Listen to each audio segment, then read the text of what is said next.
नमस्कार, मैं हूं पवन त्यागी।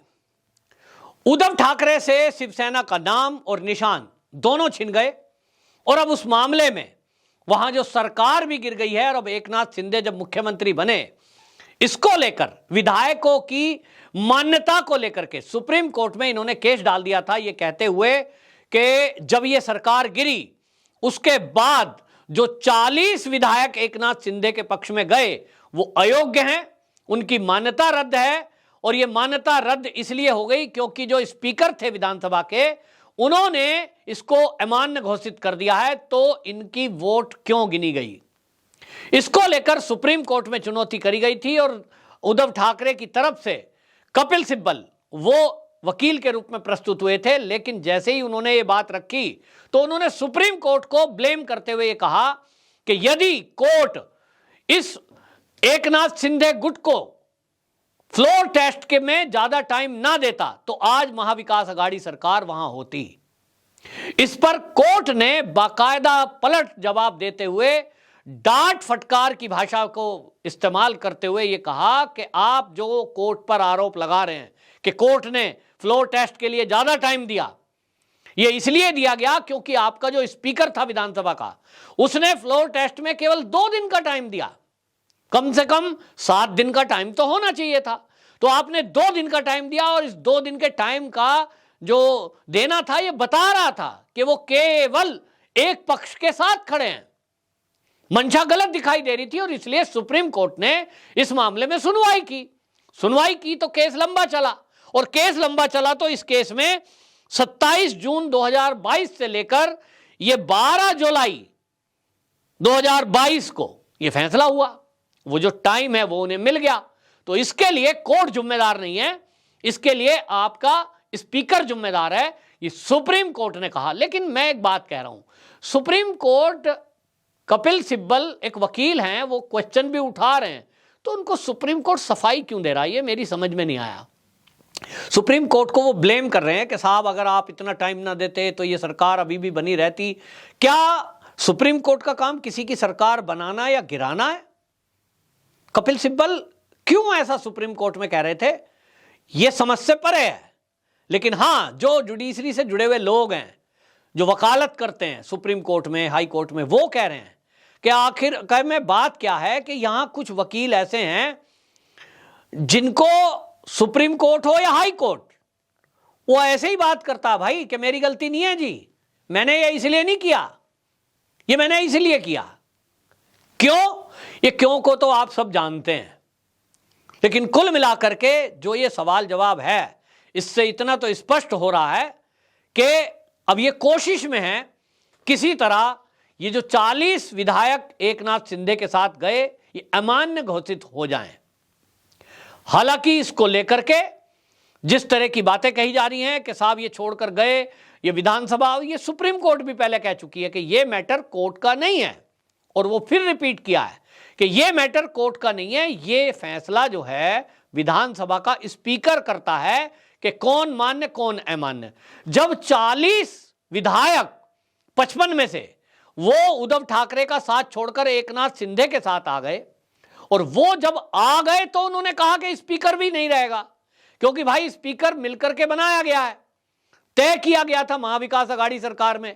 अब वो अल्पमत में आ गए तो फिर स्पीकर भी उन्होंने अपना नया चुन लिया, और नया चुना हुआ स्पीकर जो है वो फैसला कर रहा है कि जो एकनाथ शिंदे के साथ 40 विधायक आए ये मान्य है, जो नहीं आए 15 उनकी मान्यता रद्द होगी। तो किसकी बात मानी जाएगी, ये एक बात है। हां, जिस दिन सरकार गिरी उसके पहले की आप बात कर रहे हो, तो ये बात है कि भाई फ्लोर टेस्ट के लिए बात कही गई थी, तो फ्लोर टेस्ट में आप कह रहे हो ये मान्य है, ये अमान्य है, व्हीप जारी किया गया। अब इस मामले को देखते हुए ये सुप्रीम कोर्ट में जो केस गया है, इसमें सुप्रीम कोर्ट ने कम से कम ये तो कह ही दिया है कि आपकी खुद की गलती है, और इस गलती का दोष आप किसी दूसरे को कैसे दे सकते हैं। आपको यहां यह भी याद रखना होगा कि ये जो उद्धव ठाकरे हैं, संजय राउत है, ये कहते हैं भाजपा को, अभी भी आप देख लीजिए जिस तरह का फैसला हुआ, उद्धव ठाकरे और संजय राउत दोनों ने एक सुर में यह बोला कि जो इलेक्शन कमीशन का ये निशान और नाम देने का फैसला हुआ है, ये जो है मोदी के दबाव में हुआ है। ये इलेक्शन कमीशन मोदी के गुलाम की तरह काम कर रहा है, इतने तक आरोप लगाए। अब आप सोचिए, इलेक्शन कमीशन के बजाय आप में से, मुझ में से कोई एक आम आदमी हो और उसको फैसला करना है कि पार्टी का निशान और नाम किसको मिले, तो इसका क्या क्राइटेरिया है? क्राइटेरिया ये है कि भाई वो देखे कि बहुमत किधर है। ये कहते हैं ना, हमारा संविधान देखो, संविधान में तो ये लिखा है कि जो अध्यक्ष करेगा वही फाइनल है। तो भाई अध्यक्ष फाइनल करेगा, ये अध्यक्ष को आपने अधिकार दिया, तो ये तो लोकतांत्रिक पार्टी हुई ही नहीं। फिर इसको भी मान्यता चुनाव आयोग देगा कि नहीं, ये तो पहले चुनाव आयोग ही तय करेगा। आपने कोई संविधान में परिवर्तन किया, वो संविधान चुनाव आयोग ये तय करेगा कि ये होना भी चाहिए कि नहीं होना चाहिए। 1999 के पहले इसी तरह का तो था कि बाला साहब ठाकरे ही सब कुछ हैं, तो उसको बदलाव किया गया क्योंकि चुनाव आयोग को ये ऑब्जेक्शन है कि भाई आप कोई चुनाव नहीं कराएंगे, आपके यहां कोई लोकतंत्र नहीं है, जो अध्यक्ष है वही फाइनल है, जो वो कर दे वही सही, ये तो नहीं चलेगा ना। आप एक नेशनल पार्टी की मान्यता चाहते हैं, वो मान्यता अगर चुनाव आयोग किसी पार्टी को देगा तो आपके संविधान को वो देखेगा पहले कि यहां ये एक व्यक्ति की पार्टी है, तो एक व्यक्ति की पार्टी तो बहुत सारी इस देश में है, समाजवादी पार्टी है, आरएलडी है, जेडीयू है, ये एक ही आदमी चला रहा है। लेकिन केजरीवाल की पार्टी आम आदमी पार्टी है, लेकिन वहां भी एक संविधान इस तरह का है कि वहां दिखाने के लिए ही सही, लेकिन चुनाव कराया जाता है जिसका एक समयबद्ध सीमा है। फिर उसमें पार्टी का उपाध्यक्ष, अध्यक्ष, एक कार्यकारिणी है, वो मिलकर के तय करती है। बेशक करे एक ही आदमी, लेकिन पूरी प्रक्रिया का पालन किया जाता है। लेकिन आप कहेंगे कि साहब अध्यक्ष ही सब कुछ है, और वो इंफॉर्मेशन आप चुनाव आयोग की भी नहीं देंगे। बाद में आपको जब हड़बड़ी में दिक्कत आई तो आप कह रहे हो जी अब इसको ऐड कर लो। तो जो फैसला हो गया, अब उस फैसले को बदलवाने के लिए सुप्रीम कोर्ट का सहारा लिया जा रहा है।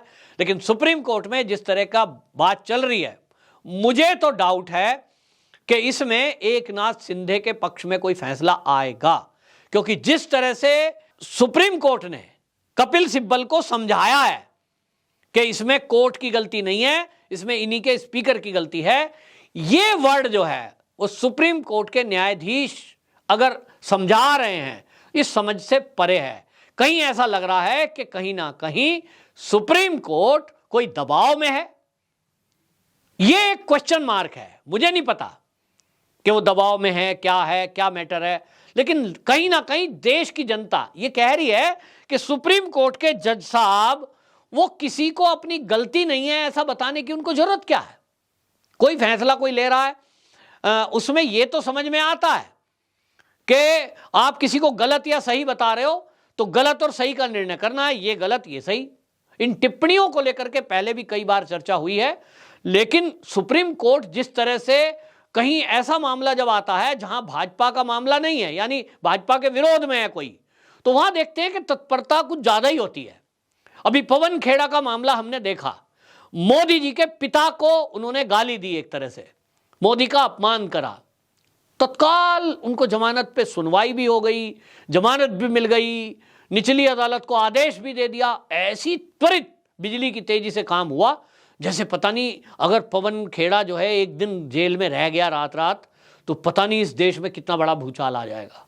इतना बड़ा लीडर मान लिया गया उसको इतनी जल्दी। क्या आम आदमी के बारे में भी इस तरह की कोई सुनवाई करता है कोर्ट?